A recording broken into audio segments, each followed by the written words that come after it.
Donc Enerfip, c'est une plateforme de financement participatif dédiée uniquement aux énergies renouvelables et à l'efficacité énergétique. Et donc effectivement, on a beaucoup œuvré ces derniers mois sur la proposition de solutions pour les projets en appel d'offres de la Creux. Et donc l'objectif, c'est de vous parler de tout cela. Donc quelques mots d'abord sur Enerfip, une société qu'on a créée en septembre 2014 dont on a lancé l'activité en septembre 2015. On a depuis collecté 5,5 millions d'euros et financé une trentaine de projets dans le solaire et dans l'éolien. Un petit mot sur l'équipe, on est quand même 12 personnes aujourd'hui sur Enerfip, donc ça commence à être significatif et c'est important si on veut pouvoir apporter une qualité de service auprès de nos clients, parce que surtout dans les projets éoliens, il est important de pouvoir proposer des services de communication en présentiel afin de favoriser l'acceptation de ces projets sur le territoire. On peut clairement dire qu'Enerfip est une plateforme collaborative mature. Exactement, on peut dire ça, même si ça reste un secteur très, très récent, très nouveau, et donc tout est à imaginer, tout est à créer, mais on est dans cet aspect-là. Quelques mots enfin pour terminer sur ce qui nous anime, ce qui fait on est là aujourd'hui. On vise vraiment à s'adresser à deux univers, celui des citoyens. Le but est de proposer à tout un chacun de devenir acteur de la transition énergétique, de pouvoir choisir où va son argent, à quoi il va servir. Et du côté des porteurs de projets, c'est de faire du financement participatif une solution, non pas une contrainte, quelque chose qui va les aider à améliorer l'acceptation de leur projet et améliorer donc le développement, le faciliter. Alors on rentre peut-être dans le vif du sujet. Oui, effectivement.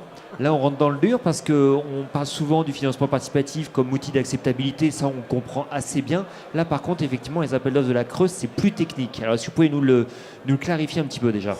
Alors, je vais tâcher de clarifier, même si ce n'est pas forcément simple, ce genre de règlement. Mais grosso modo, la Creux, dans la continuité de la loi de transition énergétique, a souhaité favoriser l'intégration de financements citoyens dans les projets. Et cela s'exprime par des bonifications qui sont apportées sur les tarifs d'achat. Et ces bonifications sont en fait proportionnelles au pourcentage de ce financement citoyen dans les projets. Donc de 20% à 40%, vous bénéficiez de 2 euros du mégawattheure quand 20% des fonds propres et quasi-fonds propres sont apportés par des citoyens, au moins 20 personnes qui résident dans le département du projet ou les départements limitrophes. Et vous pouvez bénéficier de 3 euros par mégawattheure si 40% de ces fonds propres ou quasi-fonds propres sont apportés, là aussi, par au moins 20 personnes qui résident sur le département ou les départements limitrophes. Peut-être une précision, la durée de détention de ces titres par les citoyens doit être au moins de 3 ans à compter de la mise en service du projet. D'accord, mais c'est assez bordé juridiquement, je crois, tout ça. Est-ce que vous pouvez nous en dire plus ?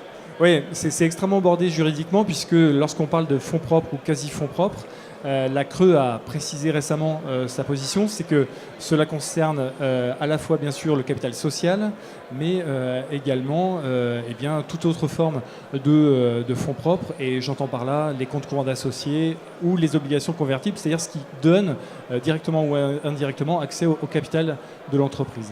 Alors ceci étant décrypté, qu'est-ce que propose Enerfip ? Qu'est-ce que nous, on a apporté dans cette histoire ? Comment arriver à apporter la solution la plus pérenne et la plus stable pour nos clients ?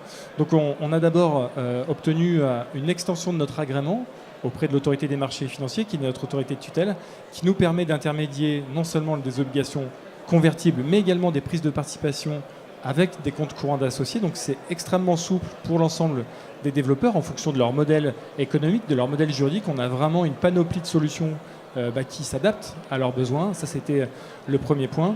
Et si je rentre un peu plus dans le détail, prenons le cas de figure des obligations convertibles. Donc dans la diapo ici présente, on est sur un cas de figure simple où ce sont des obligations convertibles qui sont émises et c'est donc ce qui octroie cette bonification tarifaire pour l'émetteur, pour peu que l'on soit là aussi sur des montants de 20 à 40%, comme je l'ai expliqué.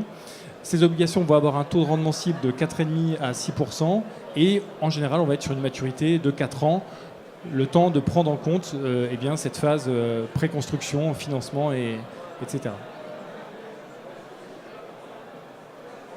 Sur la deuxième solution, on rentre sur un schéma un peu plus complexe, puisque là, il s'agit de prendre des participations, sujet qui peut être un peu sensible, et pour le coup, là, on s'est attelé à créer une société, en fait, une société citoyenne, c'est une SAS, c'est un service que propose Enerfip.